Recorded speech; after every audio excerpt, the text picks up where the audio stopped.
Welcome to this second webinar of our Journey to Lent series of two.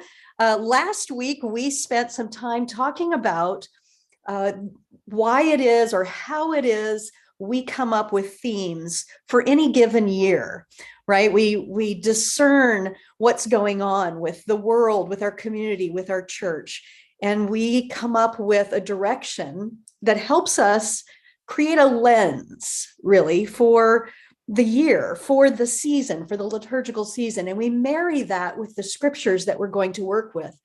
And some years that may be the Revised Common Lectionary. Some of you work with the Narrative Lectionary and other lectionaries.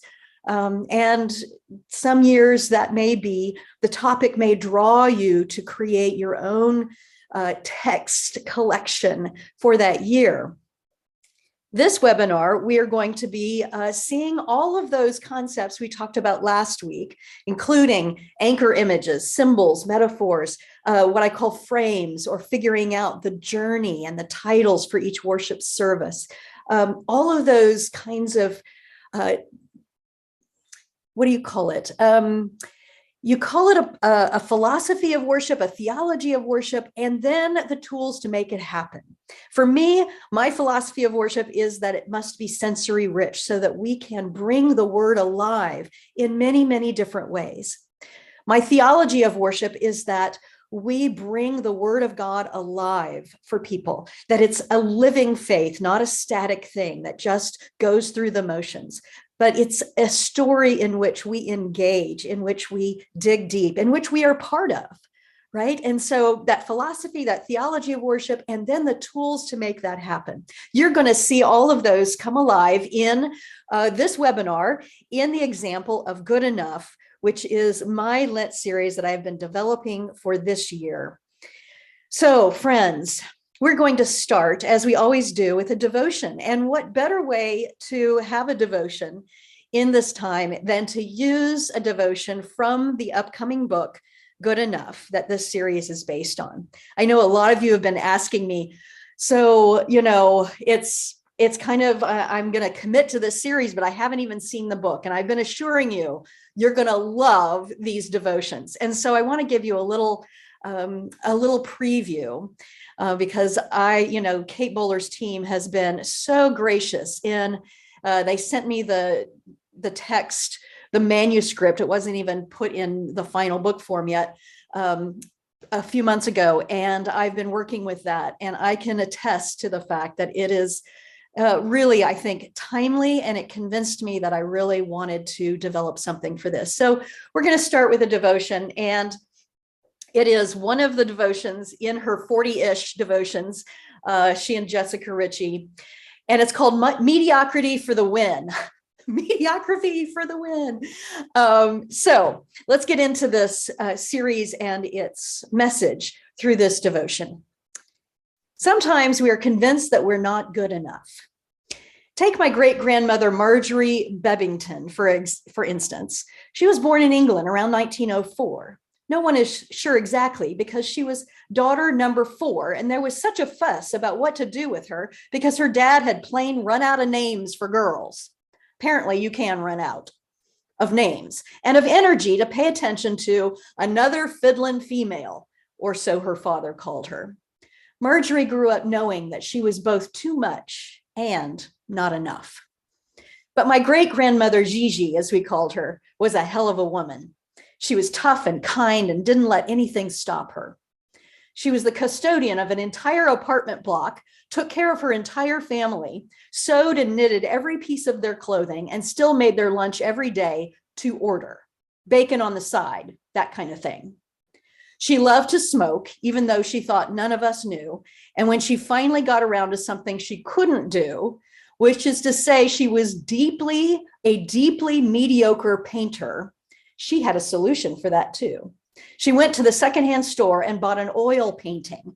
Then she found a matching color and painted her name right over the artist's signature in the bottom right-hand corner. Ta-da! I had that one hung in my house until I got old enough to think, wait a minute, she really made some remarkable progress. My great-grandmother had bought into a story of intense perfectionism.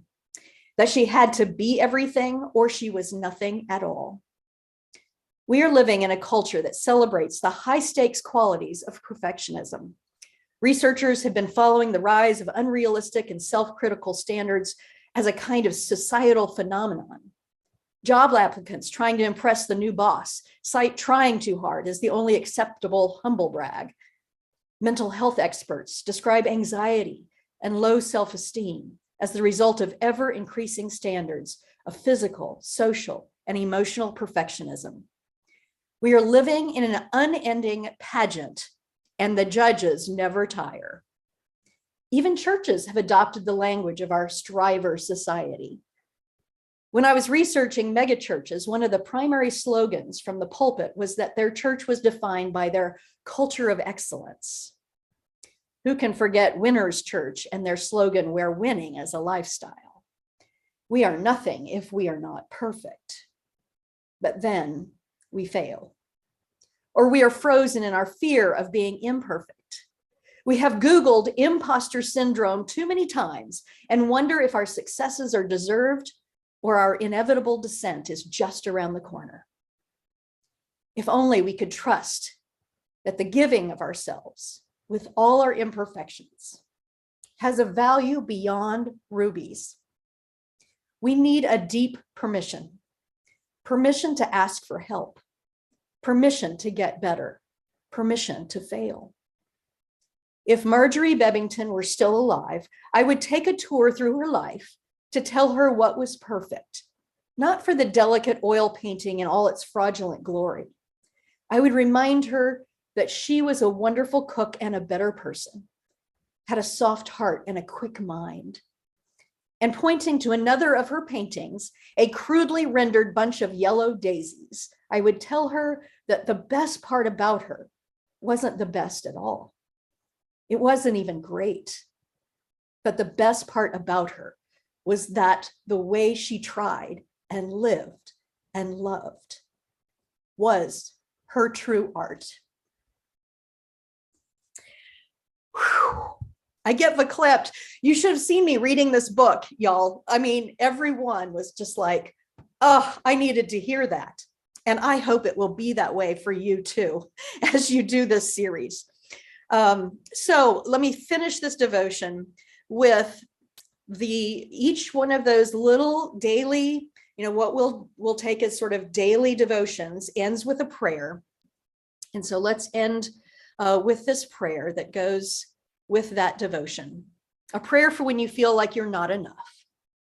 Dear God, what is this strange unease?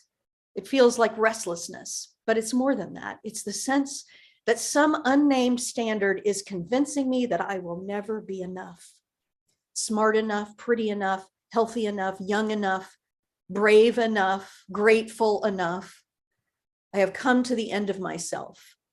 I am not enough. There are cracks in everything, but you fill them with love. Fill me with your divine presence that is entirely unimpressed by my attempts at perfection. God, sing over me the truth of how you see me. You made me in love for love, and somehow it is enough. Blessed are we who see that intrinsic worth comes not through our talents, but from you. Thank you for saving me from my own dreams of perfection. And all God's people say, amen. Whew.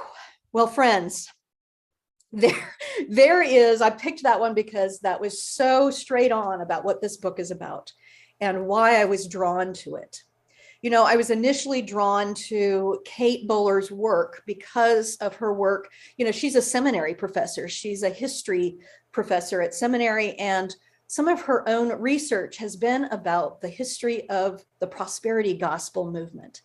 And what just blows me away about her work in that is she helped me see how this is not just about an evangelical movement. It's not just about a particular movement, but that these principles of the prosperity gospel have infiltrated the self-help industry, infiltrated mainstream religion. I mean, it's just has become pervasive.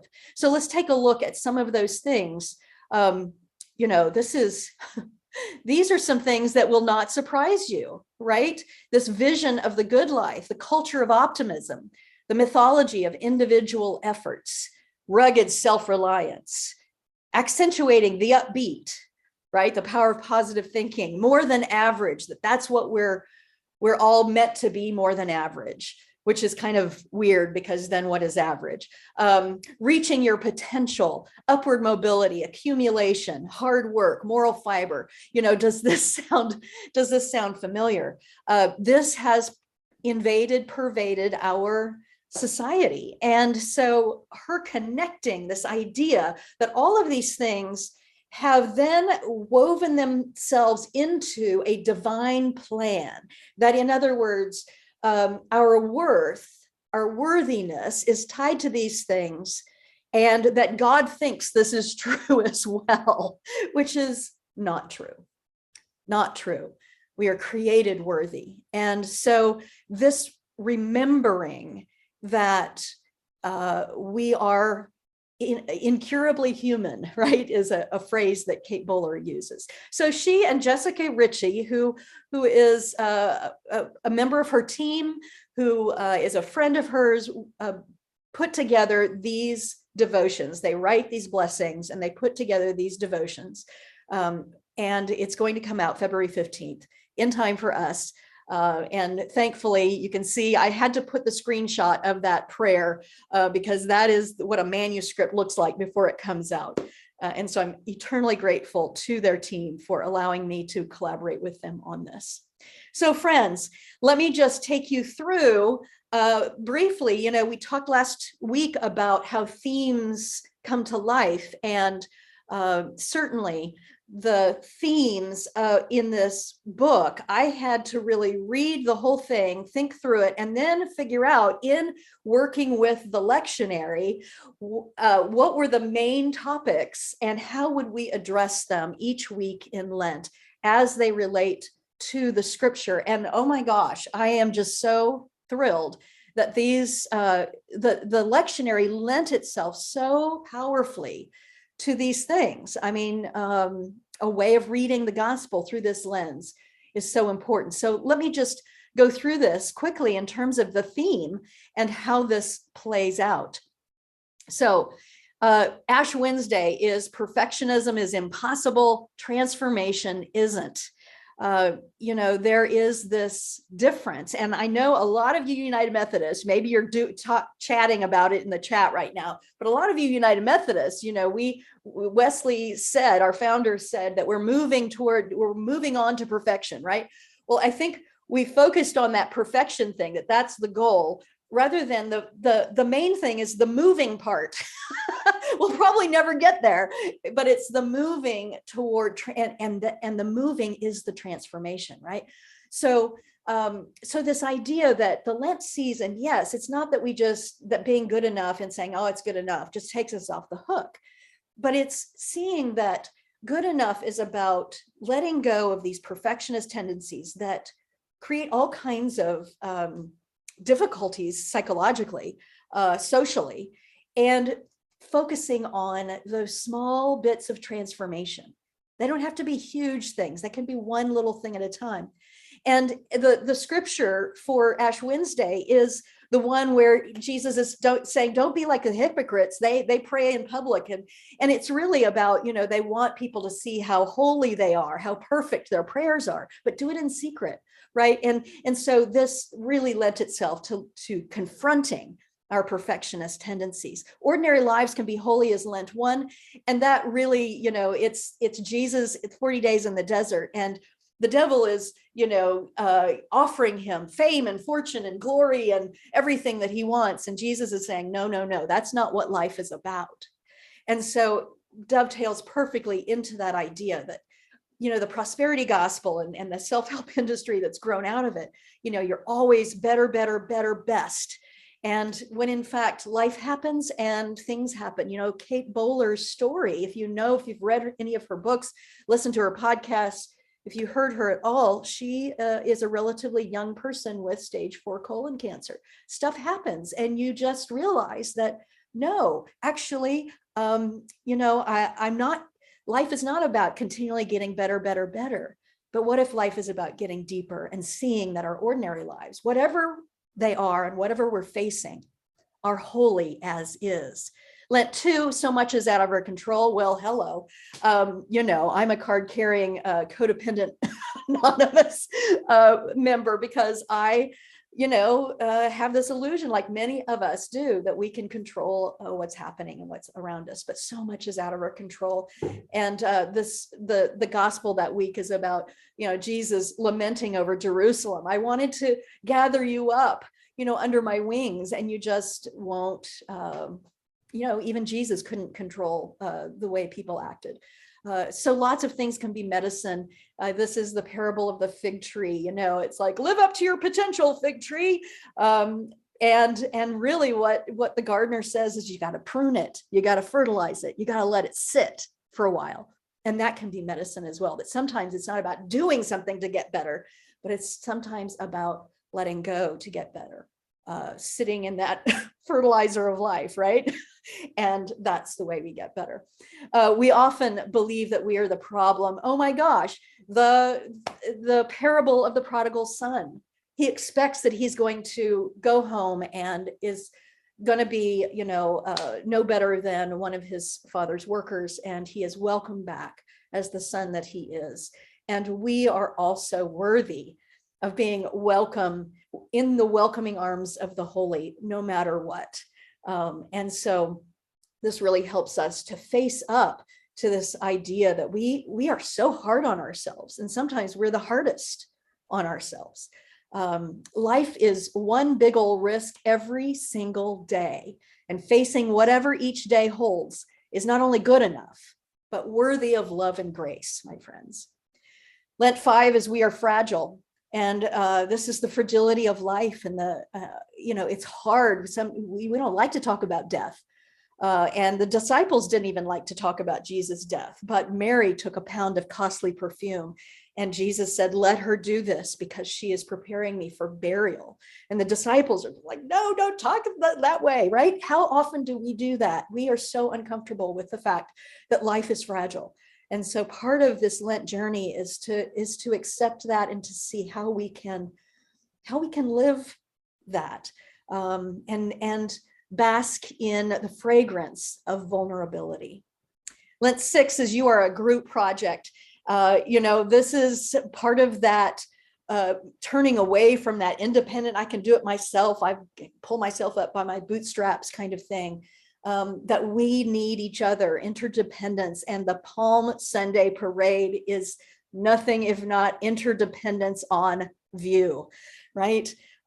We need to raise our palms and shout for each other and support each other sometimes, and we need to let folks do that for us, and we need to do that for others.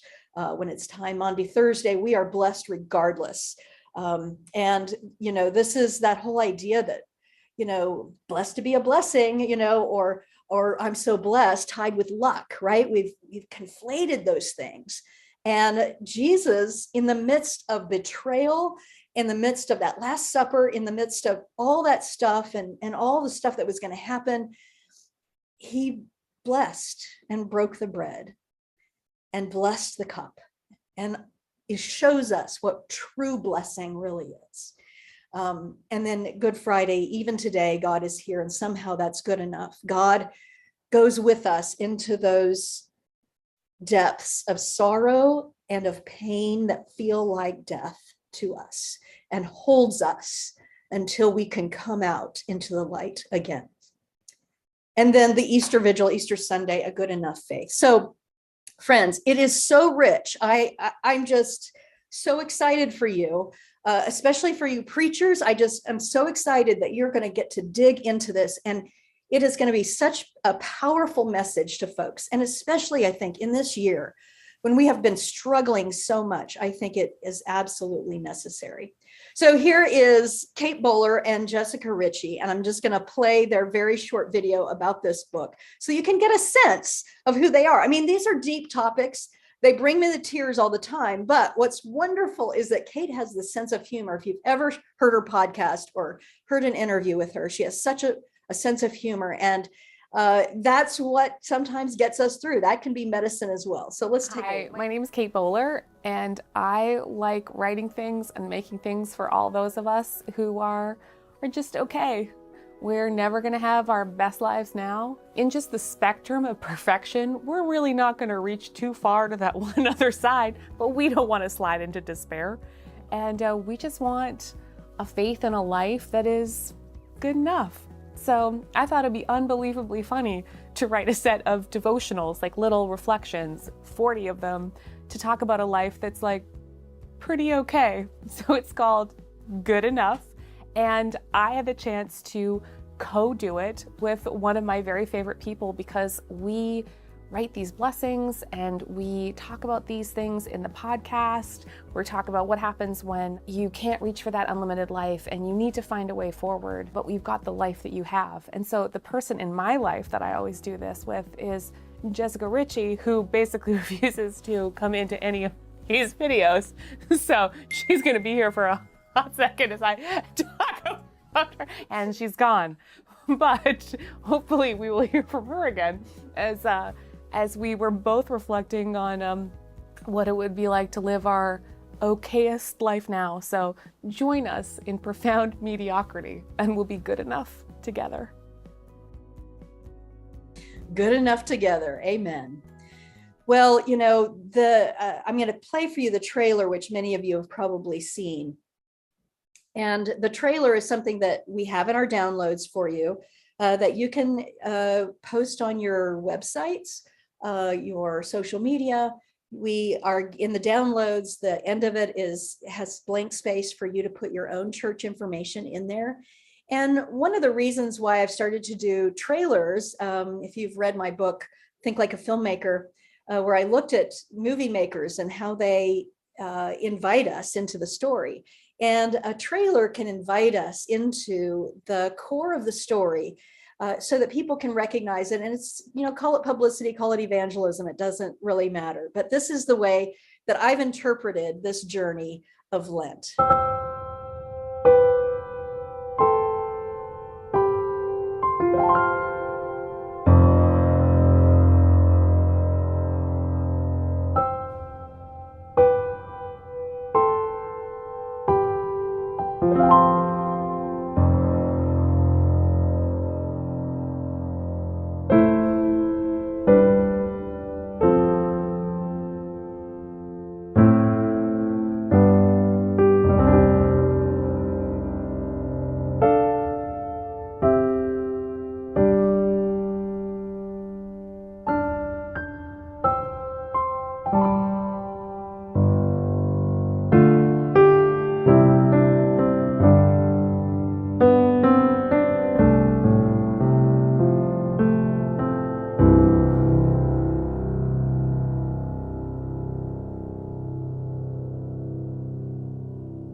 So the music that you're hearing back there is the theme song that we're going to hear from Chuck Bell in just a moment.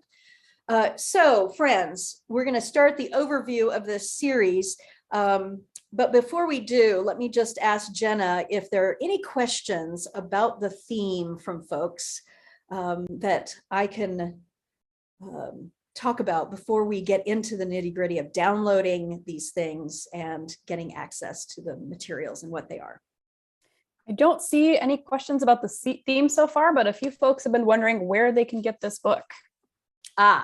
Okay, so katebowler.com, and then you click on books and you will see all the places that you can pre-order the book. Now, we have I worked with the publisher and they're very excited about this worship series. And so they wanted to be sure that there was a way to get some discounts on bulk orders. And so there are two places you can bulk order. And one of them is listed there on Kate Bowler's website. There's one of the distributors gives a discount for 12 and over numbers of books. And then there's another place that we have sent out, and we will send out with this recording, but it's also on our website, another place where you can get discounts, bulk discounts. So yes, that's where you can get the book. Any other questions before I move on? I think that's it for now. Okay, fantastic. All right, so the ladder garden is the anchor image. We talked last week about a metaphor, a symbol that would get to the heart of it in a visual way. And so the ladder garden comes from me having sort of thought, okay, what's a metaphor for this success, always getting better, better, best? And I thought, climbing the ladder of success. And so I always go to Pinterest and I put in ladders, and I started seeing all of these ladders repurposed into gardens. And I went, oh my gosh, Eureka. So it's that idea that we stop climbing ladders and we nurture what's right in front of us. So repurposing ladders into gardens is that visual metaphor that comes in, and you're going to have so much fun putting that together. I'm going to talk about that a little bit more in this webinar. Of course, it's based on the book, and then what we do for you is we get you through that whole process of brainstorming resources, looking for resources, writing the scripts, and we give you scripts fully scripted and music suggestions and everything that you need. And then you adapt for your context. Let me say that again. For any of you who are new to the Worship Design Studio, we expect that you will be adapting for your context, because I can't design for every one of your churches, because everyone is different and context matters. So you'll be tweaking it here and there, but you have so much fodder to begin with that it will only take you a little while to adapt it, to say this is how we need to adapt for our place, and you will be off and running. All right, so the materials included 10 full worship scripts. So I've done Ash Wednesday, the 6 Sundays of Lent.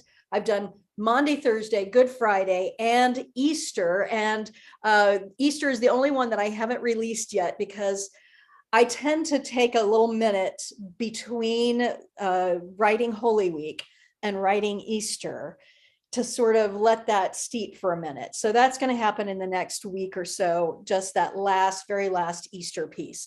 It has all the leader, reader, liturgy parts. Again, adapt for your context. Original theme music included. We're going to talk about that in a moment, as well as music suggestions for the hymn songs, anthems, and ensembles.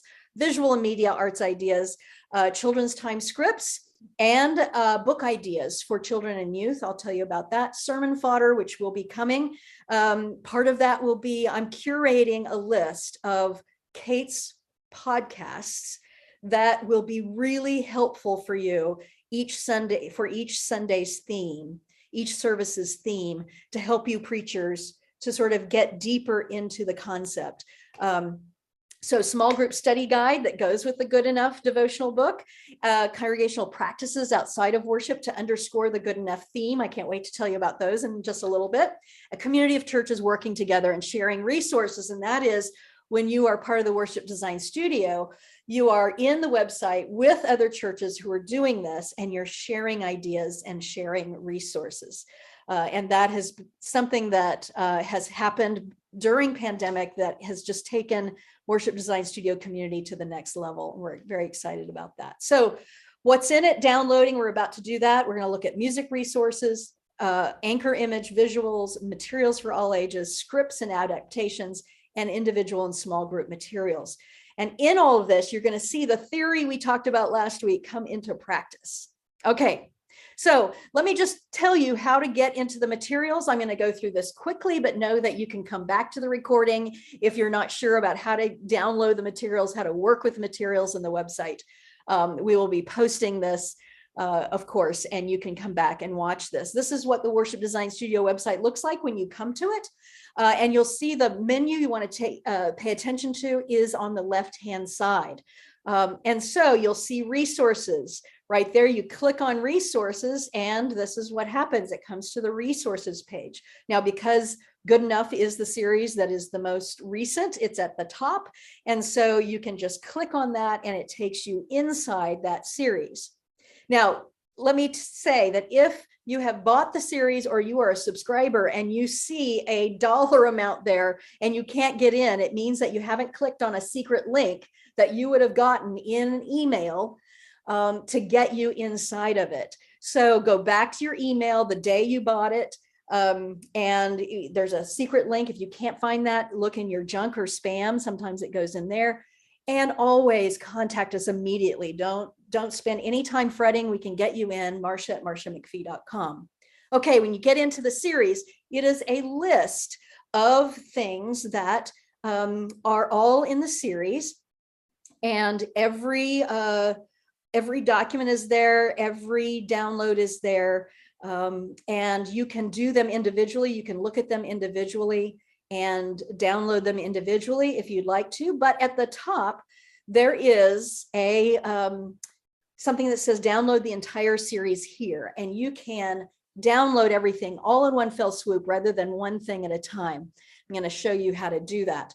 So before we go to that, let me say that in the left-hand menu, when you're inside the series, is something called topics.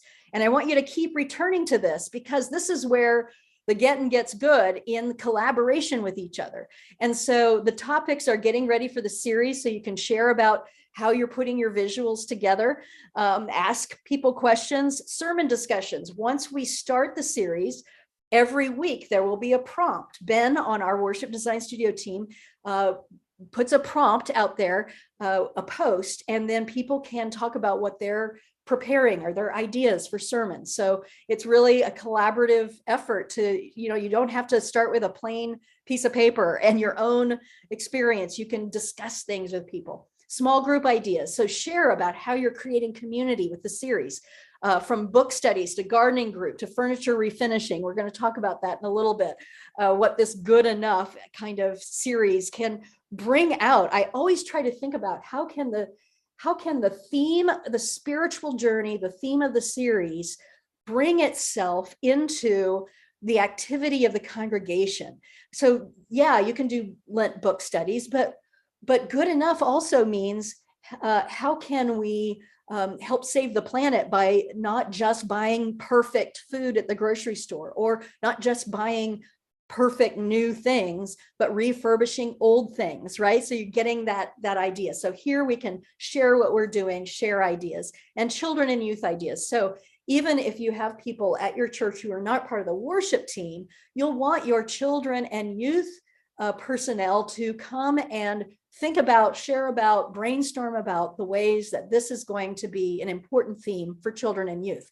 And believe me, it is an important theme for children and youth, because as you've heard in the news, there's so much pressure on young people these days, and social media has just upped that incredibly. And so dealing with the mental health crisis in our children and youth around perfectionism, around popularity, around who's better, best, is so deeply important in this time. So this is a way that you can share with each other.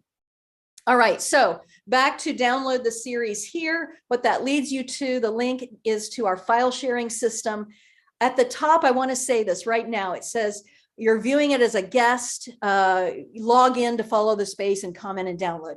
You do not need to log in anywhere for anything. You can download right here from this. You do not need an account in this program. So you just click on that arrow, that little download arrow there in the upper right, and it's going to start downloading it to your computer. You can download these things one at a time by just hovering over one of the documents and then clicking the arrow in each individual one if you just want to do certain ones. You can also see this in list view rather than the gallery view. Same place to download. If you get this download space files and it asks you current version or all version, just say current version. All right, and then click download. Again, in the list view, you can download things one at a time if you need them. And so when you do download it, you're going to see in your download, excuse me, files there, and it's going to have everything that's we try to put them in a numerical order that makes sense. So hopefully it will look like this in your download folder as well. All right. So some of the music files are in zip because there are multiples of them, and there's so many music files that really don't want to inundate you with just a long list. So we kind of group them. So if you decide you're going to do the threshold moment in E flat, not C, then just open that E flat, key of E flat, and it will open the folder. and you'll see everything associated with that. You can also look on your phone. There's an app. Mighty Networks is the platform we use. There's an app. And so these are some screenshots from my phone of what Worship Design Studio looks like on the phone. Always, if there's these 3 little hashes up in the upper left-hand corner, you click on it and it will open up that left menu that you saw. And so click on resources. When that comes up, it brings up the resources. You click on good enough and you get to that same list. There's those 3 hashes up in the corner. So you can open up and read things. I do this all the time. If I just need a quick reference, I pull it up on my phone so I can see it. But you can also get to that activity feed and the topics by clicking on those 3 hashtags. All right, friends. So let's get to music. Jenna, any questions about how to download all of those things? Again, friends, that was super quick, but you can come back to it and always contact us. But Jenna, anything we need to address about downloading and accessing? Yes, I saw someone asked in the chat if you want to see that again, we're going to show it on the webinar, but also we have detailed download instructions in the resource area on the website. And if you need any help, just send us an email. We'll be glad to give you some step-by-step instruction there. I got a question. What is the app called? The Mighty Networks app? It's called Mighty Networks. So when you go to the App Store or the Google Play, whatever that is, because I'm not not an Android user, but it's called Mighty Networks, and you download the Mighty Networks app, and then it's going to ask you to find Worship Design Studio, and then you'll log in with your same login credentials to get into our platform. Yes. I'm seeing some other questions about logistics, how to add people to your account, and the best way to share with your team members. Yeah, so you can add your team members to your account, whether you're a subscriber or you're just an a la carte person. And that link goes out to add your members is in that same email where your access link is. But you can always contact us to get that link again to add your members. It's a form that you fill out that automatically adds them. And we ask that you do it that way. And we're not going to give the link in the chat because, that's a private access thing that adds people to your team. So you do need, if you can't find that link, just email us. It's super easy for us to send that link to you again. Absolutely. I'm seeing a question when there are new or updated files for the series on the website. Is there an easy way to know which one those are and just get the most recent uploads? Yes. So we, when we add things or change things, we take the old things away. And we also keep track of what we're adding or changing, and we send you an email that updates you if something has been changed or added. So you will always get notified. You don't have to wonder. We will always notify you, and we're about to send you an update email, another update email. You got one last week, but another update email will come out as soon as Easter is uploaded, and Chuck has an accompaniment version that's coming as well for the prayer song. All right. Awesome. All right. That's all that I see about logistics right now. Okay, awesome. Chuck Bell, come on and let's talk about music. Chuck Bell at chuckbellmusic.com has been a longtime collaborator, and so glad to work with him again on this. And Chuck is here to help us talk about the original music as well as the prayer song. And so we are going to take a look at this. Chuck, let me share with them what things look like. Marcia Moores Charles has written some things for us before, and she collaborated with us on this again for a theme song. And so we all kind of mashed together we kind of put it together, all 3 of us, and came up with our theme song, which is called Good Enough. And so, Chuck, here's what I'd love to do. Those of you who are new to Worship Design Studio know that I do, or don't know, but are learning that I do something called a threshold moment. And the reason I do a threshold moment is because I think that we all come to worship and our heads are in all kinds of different spaces, whether we're watching online or in the space. We've rushed to get there. We've, whatever, our lives have happened. And sitting down, and then the first thing being welcome and announcements, and then let us stand for a call to worship, and then blah, blah, blah, blah, blah. It doesn't immerse us enough, or doesn't give us enough of a shift. We have to cross a threshold in order to get ourselves in that worshiping space. So I call it a threshold moment. So Chuck and I are going to do this. This theme song is for these threshold moments. And so we're going to give you a little taste of this. Chuck, thanks for being on. Hey, thanks, Marcia. It's always great to collaborate with you and everyone else out there in wherever you are. It's good to be online with you. Yeah, that's right. So Chuck, let's give this a go. This threshold moment. So at the beginning of worship, if you're looking at your scripts, those of you who have already decided to do this, you may be looking at Lent 1, but I'm going to be working off of Lent 1. And there is music for gathering, and then a time of welcome.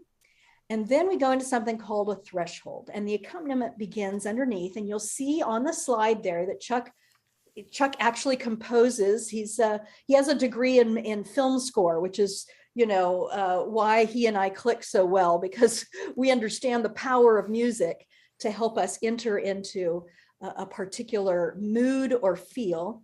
And so he writes those out for us. So if you're an accompanist who's not used to improvising, he's given you a great gift here. So Chuck, let's give it a go.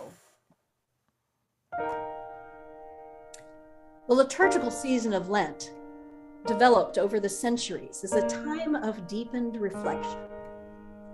Originally a period of preparation for baptisms on Easter Eve, Lent later became a time for all Christians to take stock of their lives and examine how the connection to their faith was progressing or not, and to recommit to a life of goodness.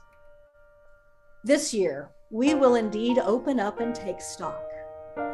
But rather than feel guilty, which is often a popular Lenten pastime, about what we haven't accomplished in our lives and faith, we're going to spend some time questioning how our culture's obsession with achievement and perfection actually keeps us from the true depths of life and faith. This Lent, we'll take some time to turn ladder climbing into garden tending, nurturing our souls and embracing our holy, good enough lives.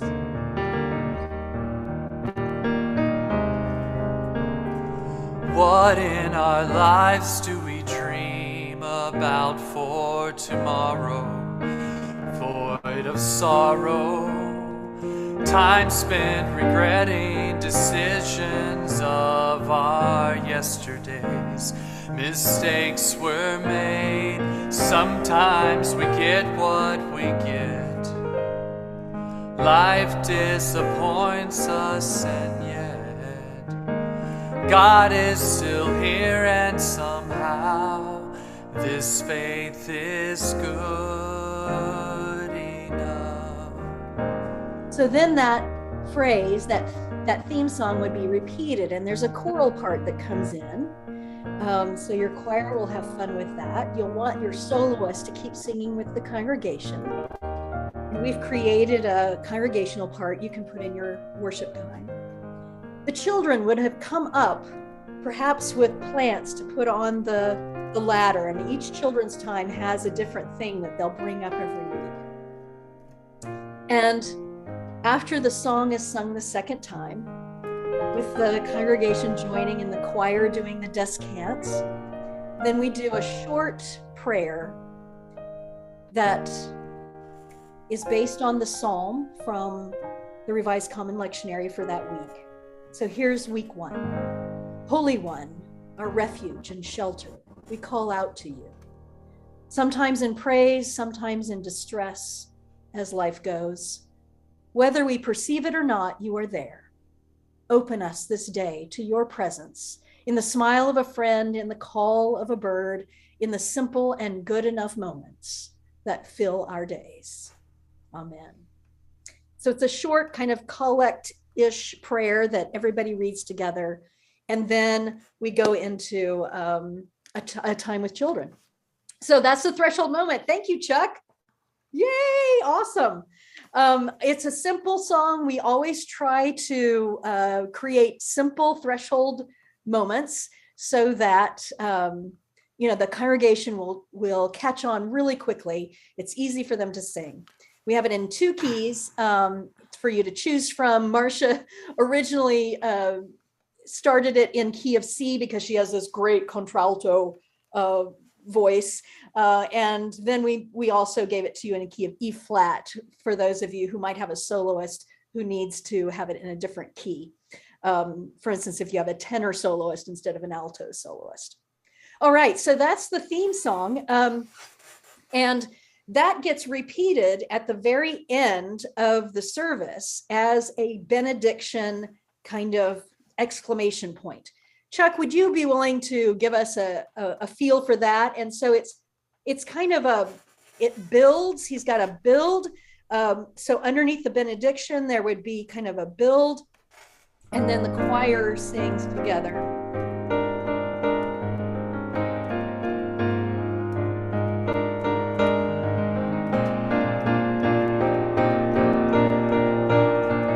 God is still here, and somehow this faith is good enough. So 4-part harmony there to end the service. So it kind of gives it that bookends feel. I think your choir is really going to enjoy this. The other song that we have given you is an old song, kind of from the period where the prosperity gospel began, which is hilarious, I think. Your congregation probably won't, sort of get that connection, but it's in that genre of leaning on the everlasting arms, where there's the lower voices are doing this kind of marchy thing. But we've kind of created it into a more prayerful song. And what you're looking at on the left is the choir parts. So you can have 4-part harmony. And then on the right-hand side is the accompaniment part that Chuck has been working on to offer it a little bit more lyrical version of it. So Chuck, give us just a little feel of what this is. It's 2 verses, and you don't have to sing both of those verses, Chuck, but the first one happens, and then there's always, I've written a little thing that goes into the second verse, because in that era of prosperity, when the prosperity gospel started, there was this intense, as you know, focus on individualism. And so I wrote a second verse that tweaks the words of one of the verses of this to really focus on others. So Chuck, give us just a little feel for this. Sure. You'll see in the part I have a little intro that's just highlighted right there. So I'm going to start right there on that intro.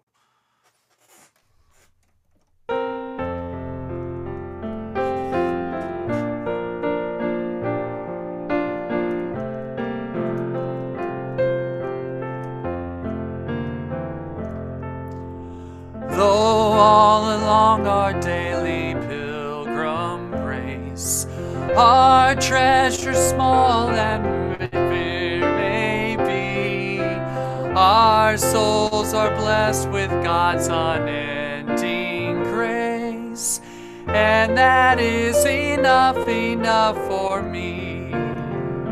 Oh, that's enough for me. God's truth has set me free.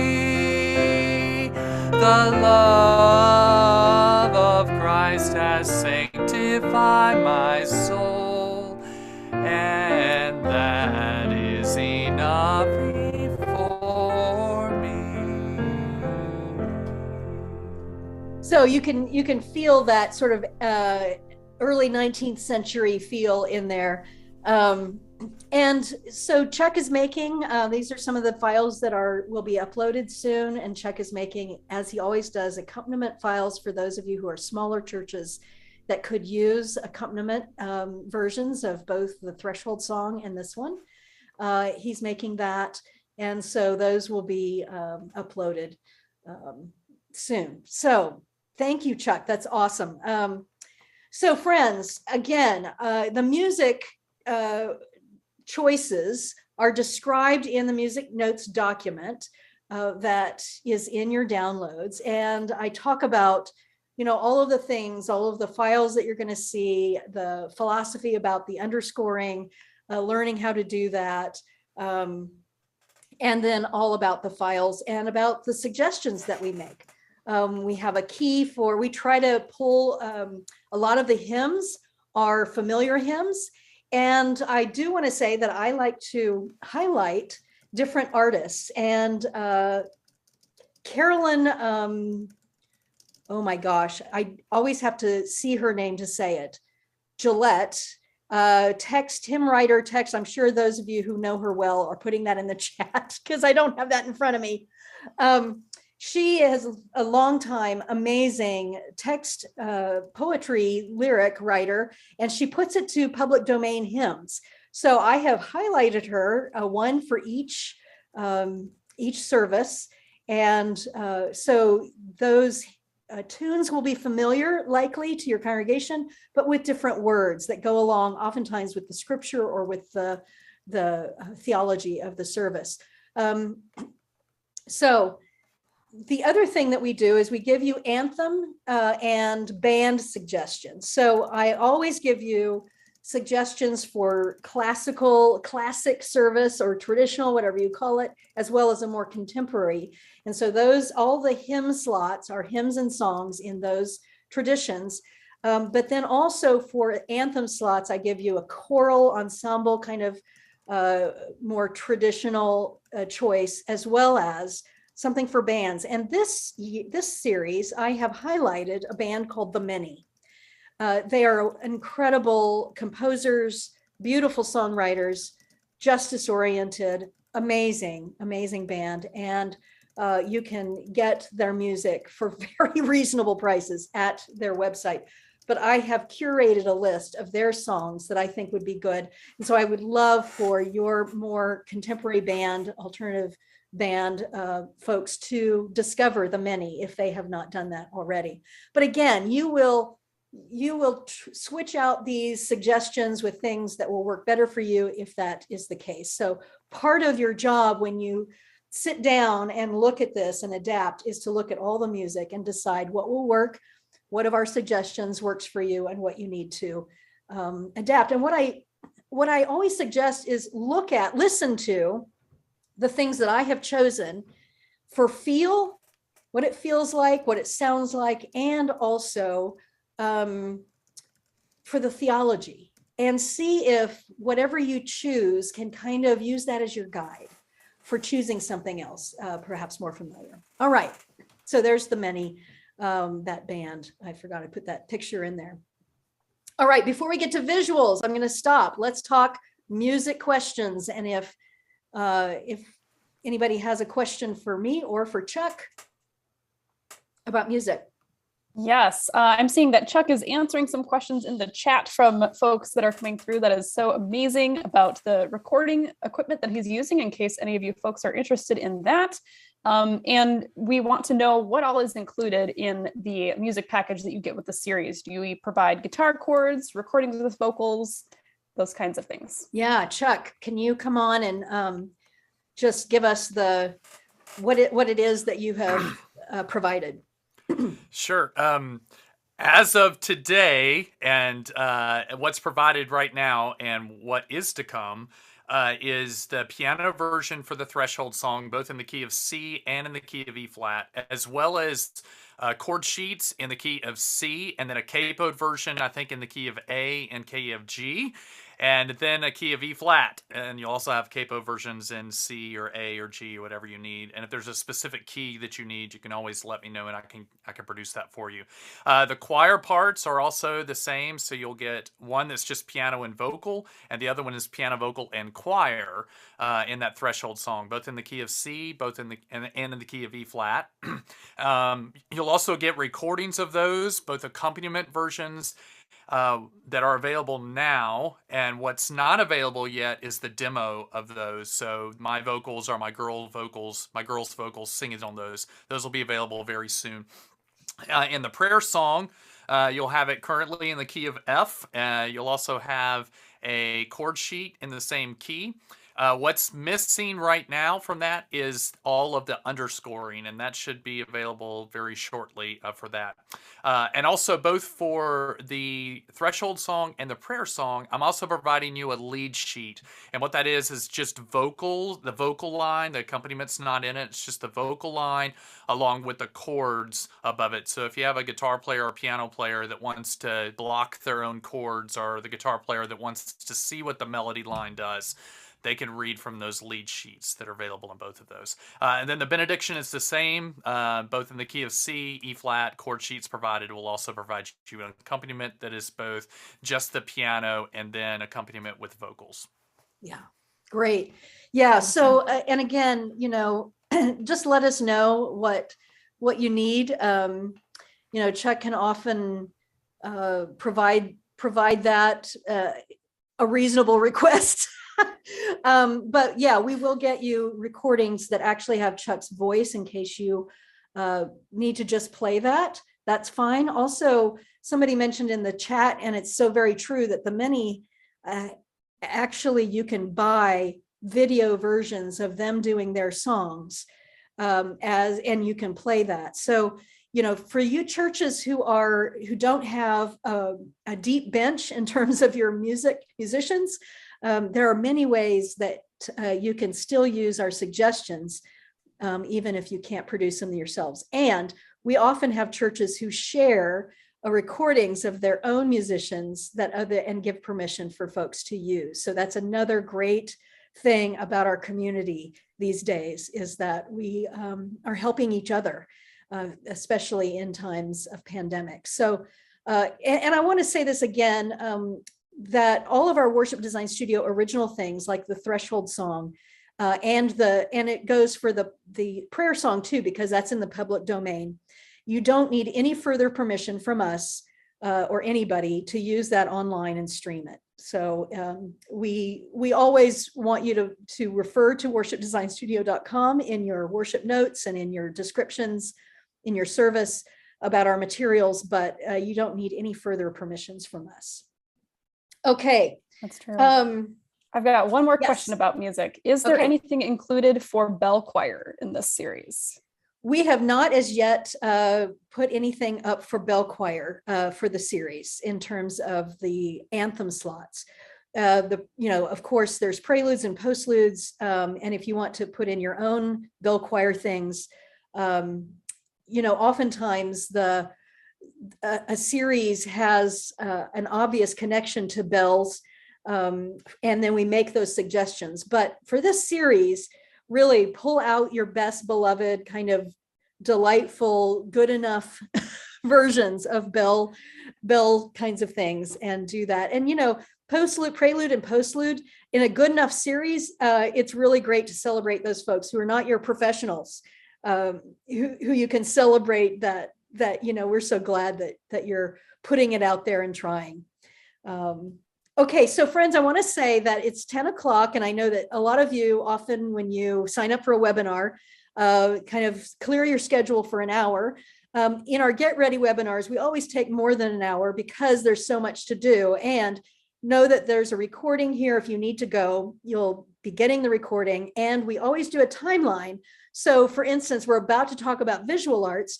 And so your visual arts people, you can send the recording to them and say, start at this, watch the beginning so you get the feel of the series, and then skip the music part because you don't need to know much about that, and go right to the visual part at this place. So we always give you a timeline so that you can get it out to your team and they can watch that. Okay, so speaking of visual arts, let's get to it. And I want to thank Chuck Bell for being with us on this webinar, and thank him for his work. Thank you, Chuck. All right. Thanks for having me, Marcia. Yeah, you bet. Okay, so friends, visual arts. Now this is, oh my gosh, I've been having so much fun already with the visual arts. As always, I throw a bunch of ideas at Jenna, and she puts together and compiles a wonderful document. And we will be adding to this, just so you know, since I have written the Maundy, Thursday, and Good Friday services recently, we're going to be adding to this visual and media idea document with ideas, because the ladder garden idea, I have some very specific ideas for Maundy, Thursday, and Good Friday, where the garden that's happening on the ladder becomes the Garden of Gethsemane. So, all right, let's take a look. As I said, I went to Pinterest and I found, oh my gosh, ladders are being turned into gardens everywhere. And so on our Pinterest board, this is a screenshot of it. You can find many, many different examples of how people have used ladders as gardens. And so that's the idea that I went with in my demo that I put together. I did a photo shoot, as I often do, for you all to sort of riff off of. Of course, you don't have to do it exactly like this, but this is one way that you could do it. Oh my gosh, so much fun. In the visual document, we tell you where you can order these letters, these wooden letters, and and how we tack them on with little tiny nails onto the wooden ladder, which this is why it's good to use a wooden ladder if you're going to do like this rather than a metal ladder. Easier to attach those wooden letters. And then that enough plaque. And I've even made the enough letters in Canva, given you access to that so that you don't have to recreate that. You can just print that off. And then I literally just printed off each letter at a time, cut around it, glued it on, and created. So here's my friend Hanaro, who helped me with this. There he's tacking on those letters. That's what it looked like before we started putting plants on and everything. And then here's me putting the glue on those letters and gluing that onto the board. And this is all in the chancel, right? So we're creating a chancel piece. So there's the good enough sign. And then we started putting plants on the rungs of the ladder and just arranging those in a fun way. And so that's why those letters are kind of offset so that there's room on the rungs to put plants all up and down it. And then getting some B-roll. We've talked about this all through pandemic as we've been talking about online and creating videos and that kind of thing. And so here is some B-roll in the sanctuary of our photo shoot and getting some of this. And, you know, if you use iMovie or other video editing softwares, your kind of bumpy ride can get smoothed out and that kind of thing. But you could use this for all different kinds of things. I even made an example of how once you set this up, you could actually make your own trailer using the footage from your photo shoot. Now, one thing that I want to say is get some footage of climbing that ladder before it's all made into a garden. So you see that transformation into a garden. So this is that short video. So you see, I took a pan of that ladder, climbing ladders to success. And we believe the sky is the limit. There's the sky. But life happens. You're not always up. What if we stop climbing? So here it is after it's all dressed. And this was the same ladder outside. We just did another. Start nurturing what's right here, right now.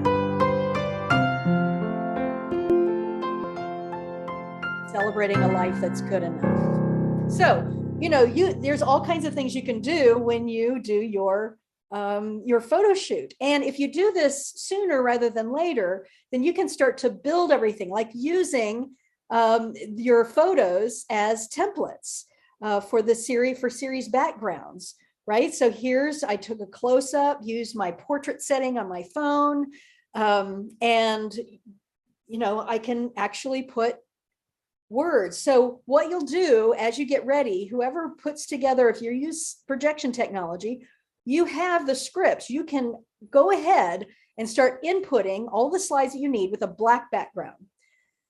And when you put white on black and then make those white letters have a drop shadow, because as soon as you do that photo shoot, you can place it where you want it. There it is. Place it where you want it, and then add those photos back there. And this becomes background templates for your, so this is the doxology that I wrote, tweaked to go with Old 100th. And so then you use this slide for every week. So you're creating a template. All right, so here's some more close-ups. Don't be afraid of using really super close. This is very busy, but it shows that detail, which is awesome, because if you're sitting in the sanctuary, you rarely get to see it this close. So use that, and then just use it for a title slide, right? The piece. So those photos that are a little bit more busy, that would be too busy for a lot of words, like words for a song, use them as title slides. But oh my gosh, it's just, it creates that connection. Now, Jenna has started to make some social media memes that you can put on Instagram or Facebook that are made out of quotes from the book. And so we are giving you access to that in Canva, just as we are the logo. And you can go in Canva and you can tweak those. You can create your own, use them. We're also giving you the JPEGs of them, so you can just use them as is. So that's another fun way. Here's a little look at them. Yeah, Jenna's having fun doing this, aren't you, Jenna? Oh, yes. So she's basically using the backgrounds from our photo shoot. So once you have a photo shoot, you can start making some things that you could upload to your social media each week, and put your church's own logo on it. Yeah. So especially when you have the book and you can get those quotes yourself or use your own quotes. So we would love for you to maybe do a couple of ladder gardens, one inside the church in your worship spaces, or if you have multiple worship spaces, multiple ladder gardens, and then duplicate that outside. If that's blowing your budget, just move it from inside to outside during the week, and put a little poster out there that invites people to take their picture with the good enough sign, and then hashtag good enough, hashtag worship design studio, hashtag Kate Bowler, or at Kate Bowler. And it will be fun for Kate Bowler and her team to see all of these churches who are celebrating their good enough lives and their good enough faiths. And so we're really hoping that we will, have fun with this and get the message out there that life and faith is good enough, and good enough is actually blessed and full of grace. Okay, so Jenna, I'm going to stop there on the visuals and see if there are questions about visuals that we need to address before we move on. We did have a question about how that anchor image tied in with the theme of good enough, the plant ladder garden, but I think we've already answered that. I'm not seeing any other... I'll just reiterate if that's still a question. And that is that, the climbing ladders of success. And I have put that reference in the liturgy several times so people keep getting it, but it's good for you to use it in your sermons, right? So there's that ladder climbing. And when you put plants all over it, and you'll see this in the children's script in week 1, sometimes children's time is the time that you can really explain things to the adults. But in week 1 of the children's time, the children come and they put some plants on those lower rungs. You leave some spaces and they put some plants on there. There's 2 leaders in the children's time, and one of them goes, "Oh, it's a ladder. Let me try to climb it. Oh, there's stuff all over it. Why is there stuff all over it? Who put that there? Oh, you did?" And the whole theme comes out that instead of climbing ladders, we're going to tend what's right in front of us, the garden. So really the garden, it means that we're repurposing that idea that we have to get better and better and better and be the best and be successful. And that's the point of life. And we just grind ourselves into the ground because we're climbing. And instead, slow down, tend what's in front of you, fertilize the life that you have, nurture the life that you have, And that's really what gardening is about, because it takes patience and time, and it takes a lot of tending. And that's what really life is about. So, okay. Awesome. That's all I see for now. Yeah. Okay, wonderful. Well, I can't wait to see what happens with these visuals, because I think you're going to have a lot of fun. We certainly had a lot of fun doing it.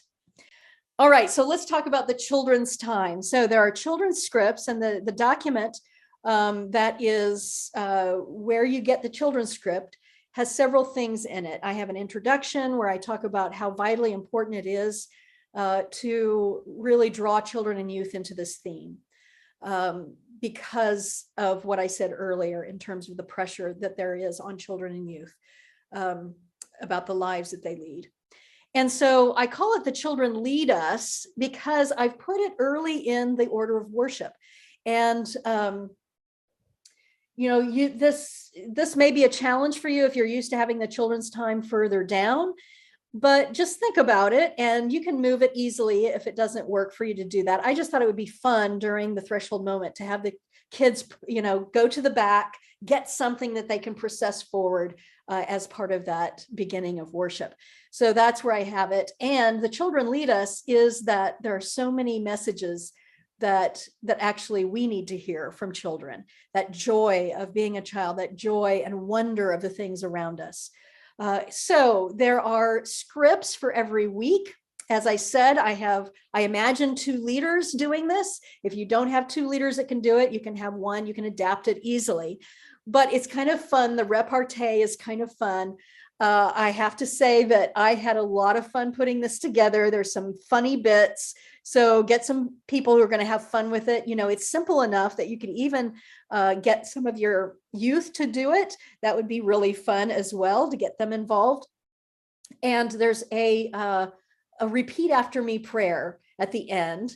So I look at you, I look at you, I look at me, I look at me. I celebrate what I see, what I see. Because God made all, the smooth and rough, no matter what, you're good enough. And it always ends with a little paragraph as the children are going back to their seats or out to Sunday school, or whatever you do with kids at that point.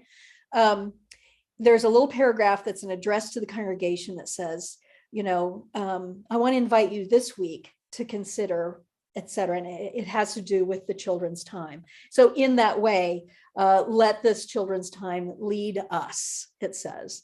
And then you go into your opening hymn.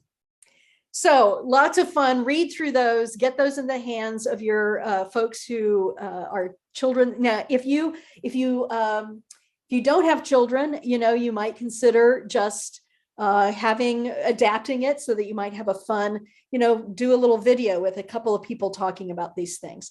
If you are all online, I had somebody say that they're still doing Zoom worship. You can have one family do this and have, like 2 adults doing the leader part and have the kids do the kid part, be kids in the thing. So I really think they're adaptable in many, many different formats. You can video it ahead of time and show it. You could have a family do that. And even if you don't have children's time, you could use that. They're very brief, very fun, and very easy to think about. All right. So also in that document are books that that I have looked at recommendations. And these would be good for your children and youth folks to look at as possibilities for discussion. There are different age groups. So younger children, children ages 9 to 13, and then teenagers. And then for parents and people who work with children and youth, some articles and some resources about anxiety, depression, perfectionism, in children and youth. And so I hope that you will right away begin to think about how you can address this in your congregation. All right, so let me stop there and see if there are any questions about children and youth. It's really pretty self-explanatory, that document. We did get a question just wanting to clarify how that ladder is used through the whole series, whether it's just something you set up during the first week or if that's something you build upon the entire time. Yeah, it's there. My idea is that it's there the whole time. So it's like part of your visual setup. So on your table, or what you might usually do with your table, you will maybe whatever colors you're using, you will extend that to the table.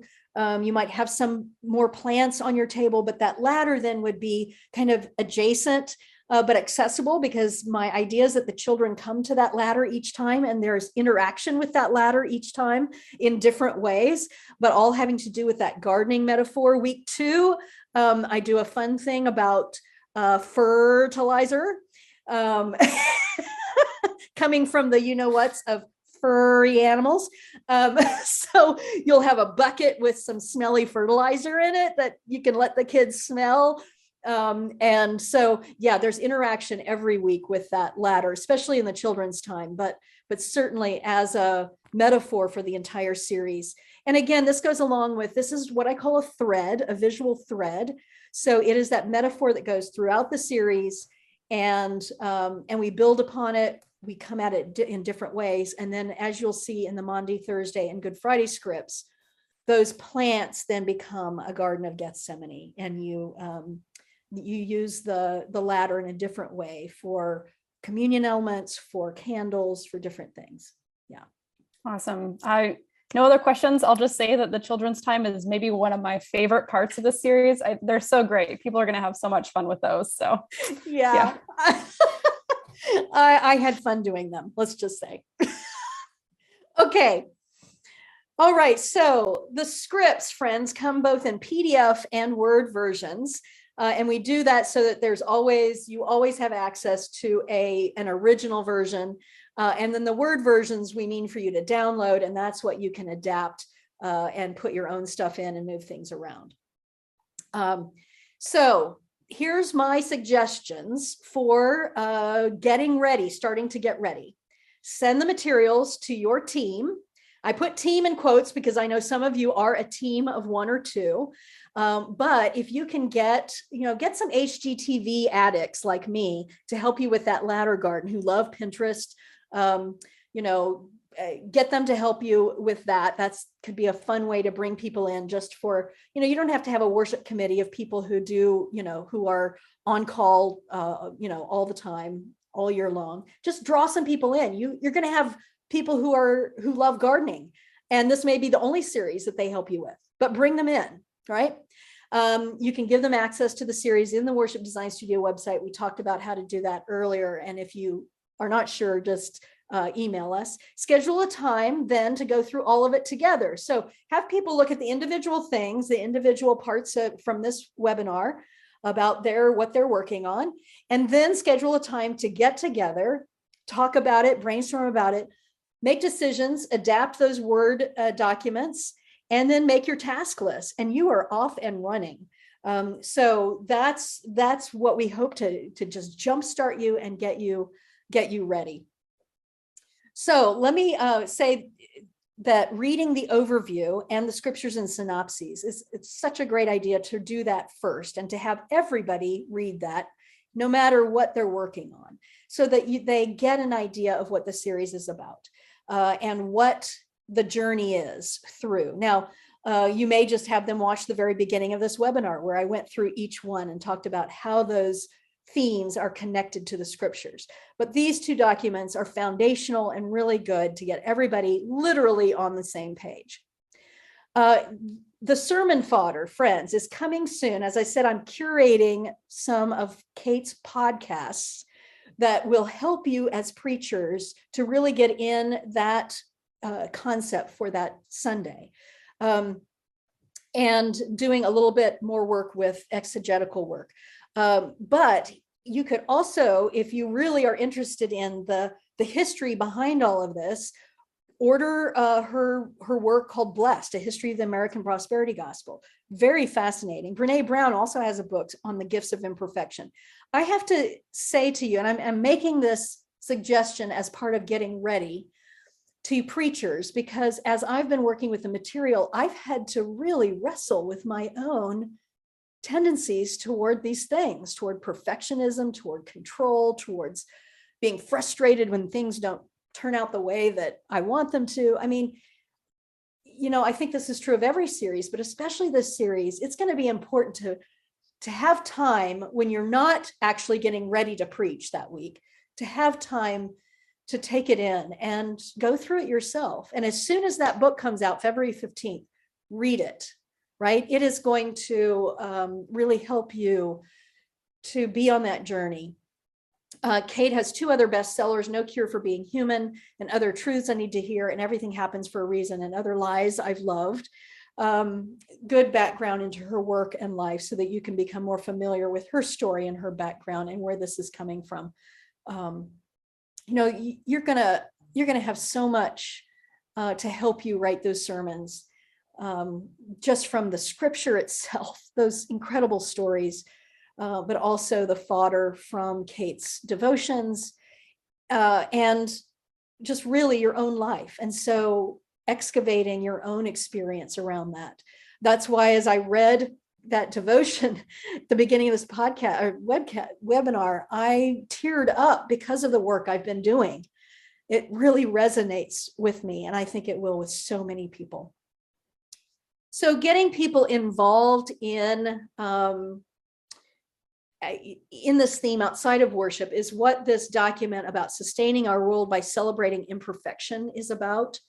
There's also, I've done small group suggestions and individual devotions. I'm going to go to the website and get inside those so you can see that. But I just wanted to show you that. So let me do that. Let me go to the website, and I'm going to open up those documents. So those of you who are have not yet decided whether you're going to do this or not, there's resources. You can see inside some of these and see if this is going to be something that you want to do. And I can show you what these are. So let's start with the small group suggestions and individual devotions. So what I've done here is I've given you, again, a PDF and a Word doc, so you can write your own introduction to the small group leaders. Really, leadership can happen from anyone on these small group times. So I've used the book, the devotional book. You can use it as personal devotions, small group discussion, so people would read it throughout the week and then have a time during the week that they got together to unpack it. You can use it as sermon fodder for those of you who don't have a tradition of book study or don't think your congregation would resonate. Just use that as your own sermon fodder. And so here we have, I've curated. Now, Kate, in her introduction, says you can read these devotions in any order. So when I talked to her team, they said, yep, put them in any order. And so I curated for you, based on the themes of each week, which devotions and what pages those are on. So it's kind of a checklist that you can do each week that have to do, those devotions have the most to do with what we're doing in worship. So the idea would be that you would have worship, and then people would read in the days following worship, those things, and meet together. So I've curated that list. And when you get that book, you'll be able to just go to those page numbers. Here is, I've written out an introduction. Again, you can go to that Word document and you can make your own introduction. But basically, I've just modeled for you what you can write to folks and give them those materials. And then here's the small group session. And literally anybody can lead it. I've got the leader parts. They can just read this. They do a little bit of the scripture from that Sunday before. They read that synopsis to bring that back to mind. The prayer from the service, so it connects small group to the service, and then a time of sharing. And basically it's just, what did you encounter in those devotions that really touched you? And people just get to share about it. And then a question for the group each time, a suggested question. This first week, what would you say about the difference between change or improving for the sake of perfection and a more holistic change for the sake of our own needed transformation? So it's kind of getting into the concept a little bit more so people can dig deeper into the concept. And then the closing is the benediction from worship. So that's for every one of the weeks. So that you could just simply print this off or send it to people, electronic version, printed version, as is, and do no more work on it, and it's ready for you to go. Or you can go to the Word document, tweak it for your own, send it out in your version. Awesome. Okay, so how would we use this book as a small group weekly book study if it's a daily devotional? Asking about the model for the study guide. Yeah, so that's because it's a daily devotional, and I've never done a book study, a series based on a book that wasn't just like a chapter each week. So I tried to curate it so that you had these devotions that would be connected to the theme each week. So you could literally, I mean, you don't have to do them daily. You could, so let's say that you have your group on Thursday. You could do them all. They're so short, you can read them all like a chapter. They don't have to be a daily devotional. They could just be assigned readings to read before you get together with your group. So you kind of, if you're going to do a small group thing and you want to treat it like a chapter, you just read, those are your assignments to read and experience before you get together with your group. Awesome. This is a question about the overarching theme of the series. How do we avoid sliding into the attitude that being good enough means we simply resign to things the way they are without trying to do better? Yeah.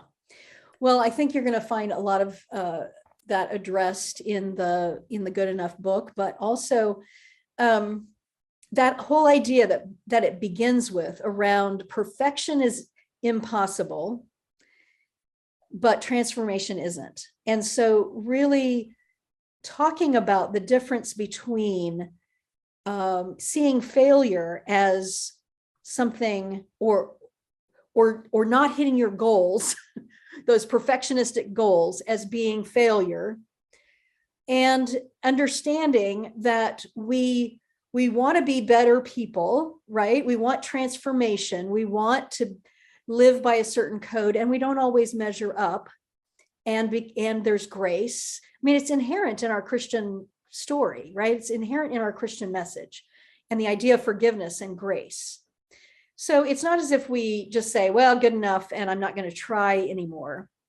But it's that our good enough, our lives and our faith and what we can do. Like, okay, I'm going to commit to a daily spiritual practice, and then I fail miserably at it. Right? Because life intervenes. I have kids. I have to, I was going to get up at 5 o'clock and have an hour to myself, and I just can't do it because I'm exhausted from my life. Well, instead of feeling like a failure, to see that as, okay, so I don't have this perfect life where I can perfectly get up at 5 o'clock in the morning. So I adapt.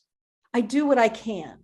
And that is a good enough faith practice, a good enough life practice. So it really is, it's nuanced. And this very conversation that we're having and the question that was just asked is exactly the kind of discussion that we want to have. Because not having it means that we continue to just keep feeling bad that we don't have the perfect life, that we don't have the curated Facebook version of our life, right? So, yeah, I'm getting older. I have wrinkles. And you know what? It's good enough. It's good enough because these lines mean that I smile a lot, that I've smiled a lot in my life, right? So it's really about going deeper about how we feel about ourselves, getting real. That's really what the accountability is to get real about what the voice inside our head that we do battle with every day, that keeps us from living a joyfully mediocre life. Yeah. That's a great answer. Yes. Yeah. We had one person, you mentioned Brene Brown's Gifts of Imperfection. And so one person was wondering about using that as a small group study. Yeah. I think it's a great idea. I think there are several good things that you could read about in this. You could have a parents group that reads actually one of the teen books and talks about how to deal with this topic. I think there are many, many different small group ideas that you could create on your own. And I like that the Good Enough book is individual devotions that people could just do on their own, and you wouldn't have to have, because a lot of churches don't have a small group tradition. That's true. And we've got one more. Will the Easter worship have a renewal of baptisms? Going back to theme, I have a request for baptism, and it would be perfect to include on Easter if possible. Yeah. So, oh my goodness, what a mind reader. Yes, there will be reference to our baptism, and especially because that theology, as we talked about last week, in the first Journey to Lent webinar, the theology of Lent is originally connected to baptisms and to renewing our baptisms. And, this is one of the most important things to remember, and that we are God's beloved, with whom God is well pleased, and that grace and also our baptismal vows don't let us off the hook. They invite us to work toward justice and to resist evil and injustice in whatever forms they come. So, we're not off the hook just because we give ourselves grace. We are invited into that stream of righteousness, that justice like ever-flowing waters. And so that's a very important part of Lent. Thanks for that question. And we got one more question about the devotional book. Would this work as a daily Lenten devotional for individuals, for everyone in the congregation? Yes. Yep. Yes, that's a pretty simple one. Yep. That's pretty easy. Yes, absolutely. So it's a great way to be. And then, so that's why we have apart from the small group document, we have just the individual document. And in that case, you could it's just a front and a back, and it's those curated list of those devotions and what pages they're on. It includes every one of them in there. And so what that just does is, instead of just using the order in the book, it kind of groups them where it has the ones that have the most to do with what you've just worshiped about. Awesome. That's all I see for now. Okay, great. Okay, so let's go back to, and this other document I wanted to show you was the activities for embracing imperfection, sustaining our world. So I started to think about how our penchant for imperfection actually creates environmental problems and economic problems. And so I created, I've tested out, I have been testing these two companies, Misfits Market and also a company called Imperfect Foods. And it's a grocery delivery. But what they do is they try to eliminate food waste by buying the imperfect things that grocery stores won't buy from the farmers. And I can tell you, it's great quality food. Either one of these, I've been trying to figure out which one I'm going to go with, because I don't want to do them both and I can't decide. So that really is a testament to the quality of both.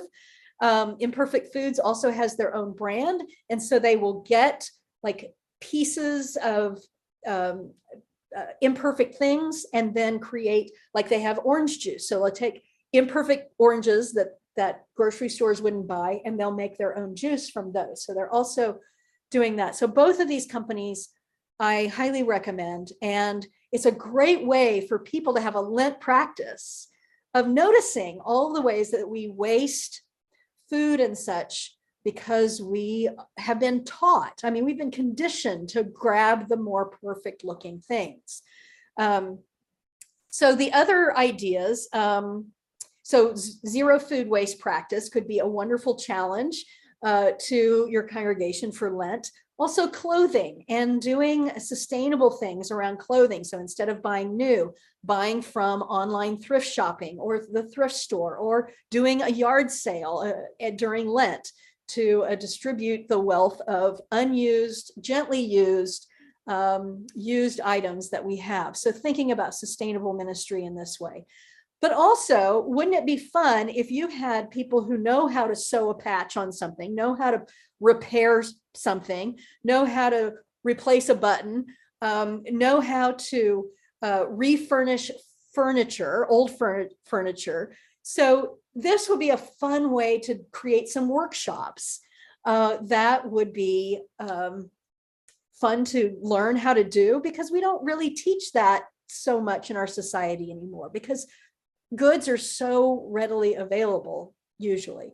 But especially in this time of inflation, there's all kinds of ways that we can be in ministry to sustain the environment, sustain people's economic situation, and have that tie into this good enough theme. So furniture, upcycling, doors, tables, dressers, couches, this is kind of a fun way to get people to do things together, to have community. Habitat for Humanity is another great way to think about sustainable ministry and economic relief. So that's what that document is about. And I'm as excited about that and what churches might do with that as I am about the series. To be honest with you, I'm so dedicated to worship being a fountain out of which we are called to do amazing things in the world. And I think this series has a great possibility for creating that goodness. All right, so I'm going to pull up a script, and I'm just going to do a little annotated sort of look at the script. And so here we are with Lent 1 script. And I want to just reiterate that these scripts are completely adaptable. So adapt them, put things in your own words. I have written out as a model, for instance, what the leader would say in the threshold moment. But if you would say a sentence in a different way, if it doesn't sound like your voice, put it in your voice, right? So I want, when you say these things, for them to feel, I don't want you to just read them. I want you to sort of digest them so that you can offer them in a way that feels genuine and authentic to you. So please adapt as necessary. But I have written things out because I want to model for you that leaders, spiritual leaders, preachers, can be much more than just, now let us stand for the call to worship, what I call a bureaucrat of the liturgy. Right? I want you to be more than bureaucrats of the liturgy. I want you to be spiritual leaders within a spiritual journey of the worship service. So as we did earlier in the webinar, we did that threshold moment. So there's a little introduction to the day, the good enough song that gets sung by a soloist. And I'll tell you right now, as soon as the congregation learns that, they'll probably sing along, and that's absolutely fine. But it is meant to be repeated a couple of times to give children a chance to get their things in the back. And these are little things, like the first week would be some little seedlings that they would bring forward to put on that ladder. The next week is some plastic trowels that they can dig around in the dirt.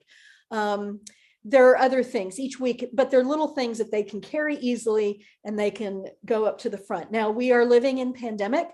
And so if you're not going to bring the kids up to the front, as I invite them to do in the threshold, then you would just not have that procession and you would talk to them in their seats. So you'll adapt accordingly to what's happening when we get to March, because who knows, right?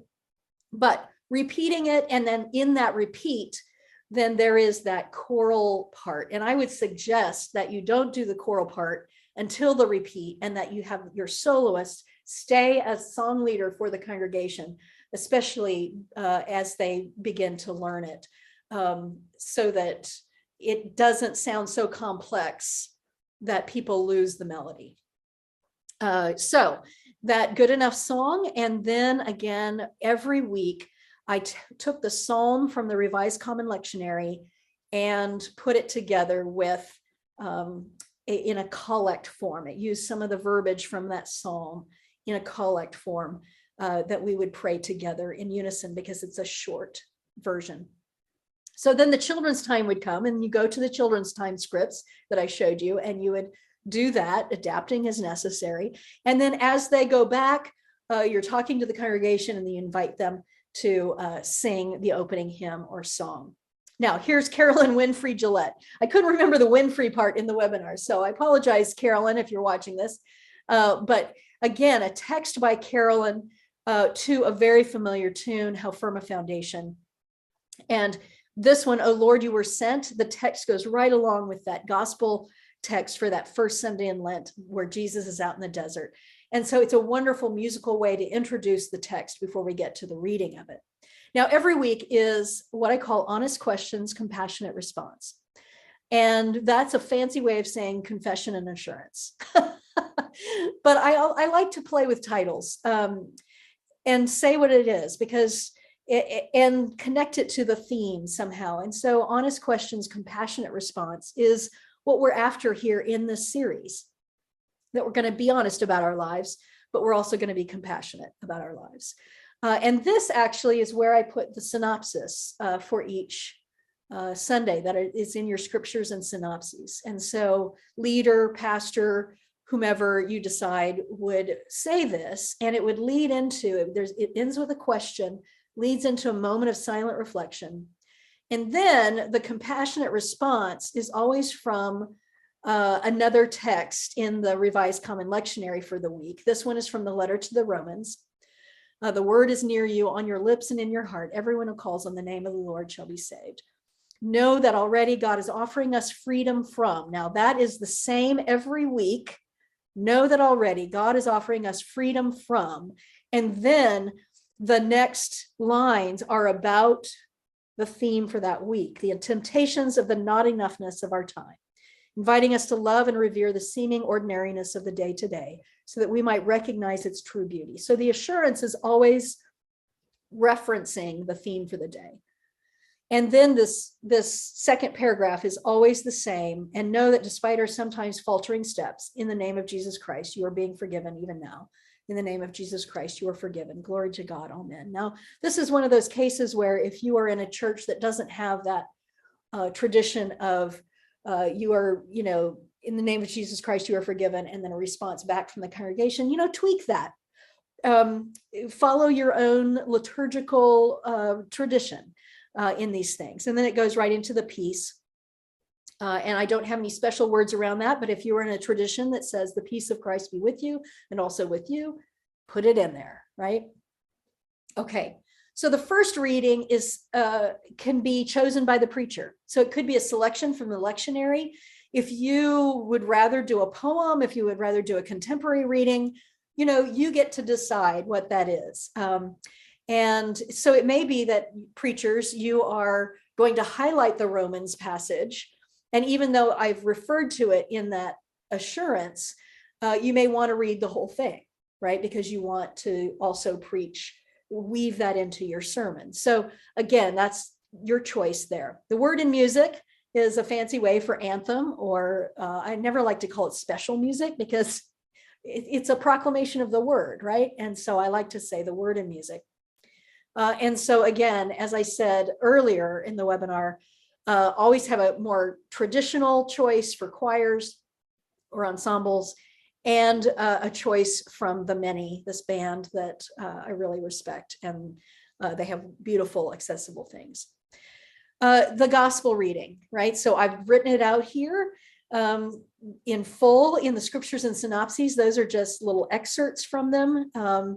So just know that I don't mean for you to read the excerpts that are in the scriptures and synopses document. I mean for you to read the whole thing, but of course you will adapt as you want to.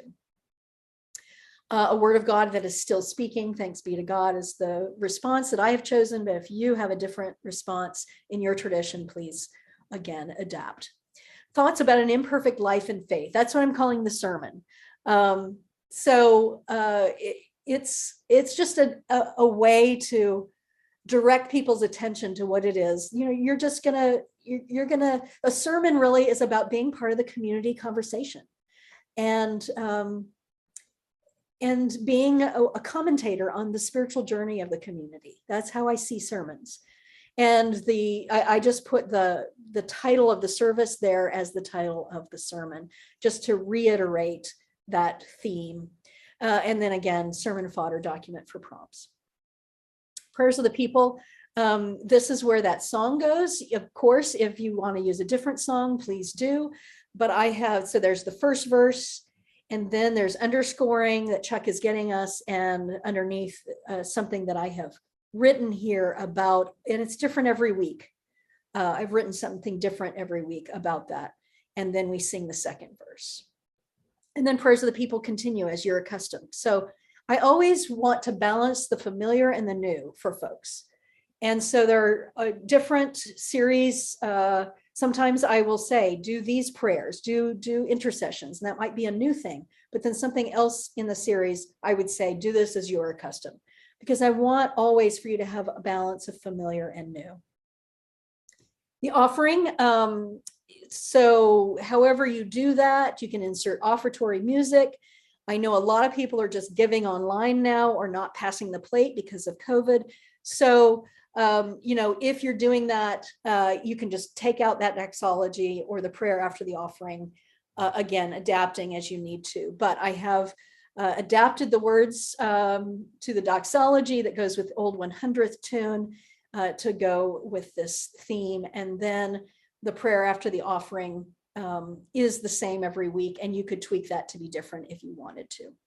But I use that metaphor of the plants. Know that you transform what we plant into the produce of love. So it goes along with that garden theme. Then the closing song, I try to pick really familiar things. And so again, look at it and pick something different if you want to. And sometimes I have a connection to a contemporary arrangement of that same song, or I have something from Song Select that's more contemporary in nature.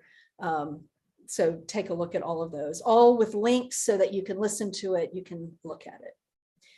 Then a blessing for a joyfully mediocre journey. That's hard to say together, mediocre journey. This is always a blessing from Kate's book, an excerpt from it. So it's not long. It's not certainly as long as I read the whole entry to begin our webinar, but I put a blessing from her book in there. And then the benediction is pretty much the same with the exception, especially the ordinary parts. That changes a little bit each week, depending, the week we're talking about deep grief, especially the sorrowful parts, just really slightly tweaked, but close enough that you could, if you like to memorize your benediction and do it as you raise your hands and look at the congregation, easy enough to do. And then there's that choral reprise of the theme song, God is still here, and somehow this faith is good enough. All right, friends, that is a look at the script, and I commend it to you for your adaptation. And because you have them right now, I would say make your decisions about how you're going to adapt them. Give yourself a production day or days where you sit down and you tweak everything. So in much the same way that I design these, if you decide, okay, we're not doing offering because we're not passing the plate, we're taking that out, then just have open up all of those Word documents and then just do it all in one fell swoop. So you're not, what I want you to get away from, where working in batches comes in handy, is that you're not waiting week after week to adapt them 1 week at a time. Try to adapt them before the series begins, and then you have this confidence that you have more time to work on your sermon, to work to engage with your congregation through small groups, activities. So just what we know from productivity experts, and of course, here I am promoting productivity, but we want to make the most of your time, because I know you have way more to do in your ministry than just worship. But experts tell us that when you take a deep dive into something and you do as much as you can in one fell swoop, then it takes less time in the long run than doing it in dribs and drabs, because you have to get back to, you have to remember, oh, what did we do? Oh yeah, we took out the offering, we tweaked that. So just do it, concentrate on it, and that will be a lot easier. Thank you so much again for all you are and all you do, and many blessings for your Lent season. And thank you for allowing us to be part of your team. Thank you for this journey to Lent. Take care. Bye-bye.